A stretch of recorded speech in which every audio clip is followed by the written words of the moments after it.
कभी सोचा है कि एक मामूली सा एग्जाम पेपर असल में क्या होता है? ये सिर्फ सवालों का एक सेट नहीं है, बल्कि ये एक आईना है, एक स्नैपशॉट जो दिखाता है कि हमारा समाज आज किन स्किल्स को सबसे ज्यादा जरूरी मानता है। तो क्या हो अगर एक एग्जाम पेपर हमें हमारे ही बारे में एक कहानी सुना सके? चलिए इसी सवाल का जवाब ढूंढते हैं।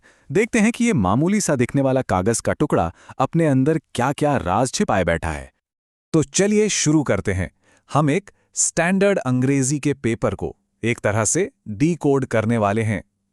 लेकिन रुकिए, यहां मकसद एग्जाम की तैयारी करना बिल्कुल नहीं है, बल्कि हम इसे एक कल्चरल आर्टिफैक्ट की तरह देखेंगे और ये समझने की कोशिश करेंगे कि इसके पन्नों के बीच छिपा हुआ असली सिलेबस क्या है। तो पहला हिस्सा है एक बदलती दुनिया को पढ़ना। देखिए, यहां स्टूडेंट्स के लिए पहली चुनौती सिर्फ पढ़ना नहीं है।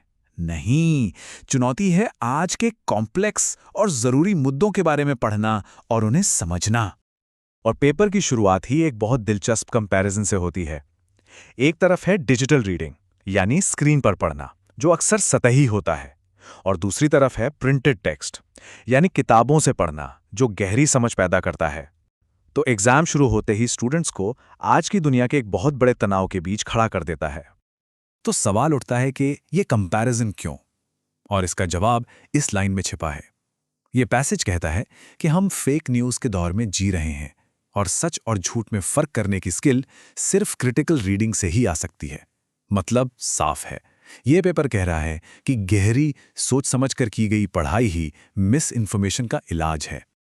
अब देखिए, बात सिर्फ फेक न्यूज़ की नहीं है। अगला पैसेज एक और भी बड़ी ग्लोबल चैलेंज पर आ जाता है, क्लाइमेट चेंज।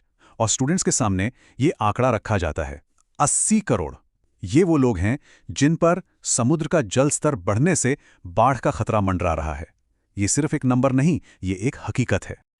और इसी के साथ एग्जाम एक नया और बहुत ही पावरफुल कॉन्सेप्ट इंट्रोड्यूस करता है, क्लाइमेट रिफ्यूजीज, यानी वो लोग जिन्हें क्लाइमेट चेंज की वजह से अपना घर बार छोड़कर जाना पड़ता है। तो ये पेपर सिर्फ वोकैबुलरी नहीं टेस्ट कर रहा, नहीं, ये सोशल अवेयरनेस की भी मांग कर रहा है।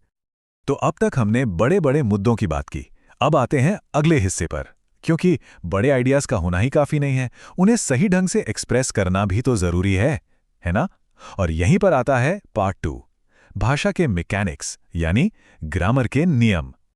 यहां पर स्टूडेंट्स को कुछ ऐसी गलतियां ठीक करनी होती हैं, जैसे मच एब्जॉर्बिंग की जगह मोस्ट एब्जॉर्बिंग, या साउंड इफेक्ट्स प्लेस की जगह साउंड इफेक्ट्स प्ले।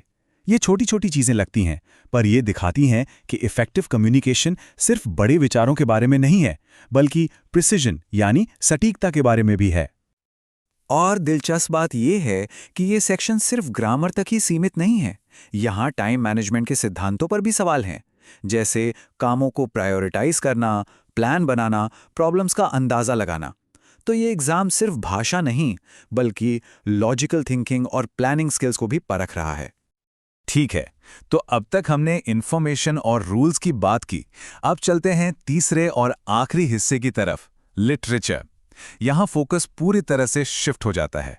अब बात होगी इंसानी कहानियों की, उनके मोटिवेशंस की और एम्पैथी की। यहां एक नाटक से एक सवाल उठाया गया है।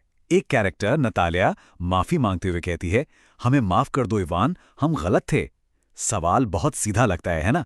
लेकिन सोचिए, एग्जामिनर असल में यहां क्या जानना चाहता है? क्या वो सिर्फ कहानी पूछ रहा है? और यहीं पर होता है असली खुलासा। अब हम पर्दे के पीछे देखने जा रहे हैं, क्योंकि हर एग्जाम का एक सीक्रेट कोड होता है, जिसे हम कहते हैं मार्किंग स्कीम। अब देखिए, नतालिया वाले सवाल का सही जवाब क्या है? मार्किंग स्कीम बताती है कि सही जवाब कोई खूबसूरत पैराग्राफ नहीं है, बल्कि इन वैल्यू पॉइंट्स की एक चेकलिस्ट है। जैसे वो इवान को शांत करना चाहती थी, उसे शादी करना चाहती थी और झगड़ा खत्म करना चाहती थी। बस पॉइंट्स चेक, मार्क्स मिले। इससे एकेडमिक इवैल्यूएशन का पूरा लॉजिक साफ हो जाता है। बात यह नहीं है कि जवाब कैसे लिखा गया है, बात यह है कि जवाब में क्या लिखा गया है। क्या वो की कॉन्सेप्ट्स, वो वैल्यू पॉइंट्स मेंशन किए गए हैं या नहीं, यही सबसे जरूरी है। और कहानी यहीं खत्म नहीं होती। मार्किंग स्कीम में सिर्फ सही जवाब ही नहीं होते, बल्कि एग्जामिनर्स के लिए भी इंस्ट्रक्शंस होते हैं।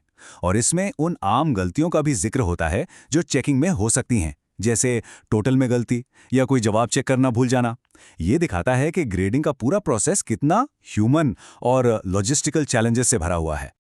तो इस पूरे पेपर को डीकंस्ट्रक्ट करने के बाद हम वापस अपने शुरुआती सवाल पर आते हैं। आखिर ये एग्जाम सिर्फ रटने की क्षमता के अलावा और क्या टेस्ट कर रहा है? इससे असली सीख क्या मिल रही है? अगर सब कुछ बॉइल डाउन करें तो बात इन 3 फंडामेंटल स्किल्स पर आकर टिकती है। क्रिटिकल थिंकिंग, क्लियर कम्युनिकेशन और एम्पैथी, यानी आलोचनात्मक सोच, साफ साफ अपनी बात कहना और दूसरों के नजरिए को समझना। और ये वो स्किल्स हैं जो सिर्फ स्कूल में नहीं बल्कि जिंदगी के हर मोड़ पर काम आती हैं। और ये हमें एक आखिरी और शायद सबसे जरूरी सवाल पर लाकर छोड़ देता है। एआई के इस दौर में जहां जानकारी तो बस एक क्लिक दूर है, क्या ये वाकई वो सही स्किल्स हैं जिन्हें हमें टेस्ट करना चाहिए? या जैसे जैसे टेक्नोलॉजी हमारी दुनिया बदल रही है, क्या हमें कोर स्किल की अपनी परिभाषा को भी बदलने की जरूरत है?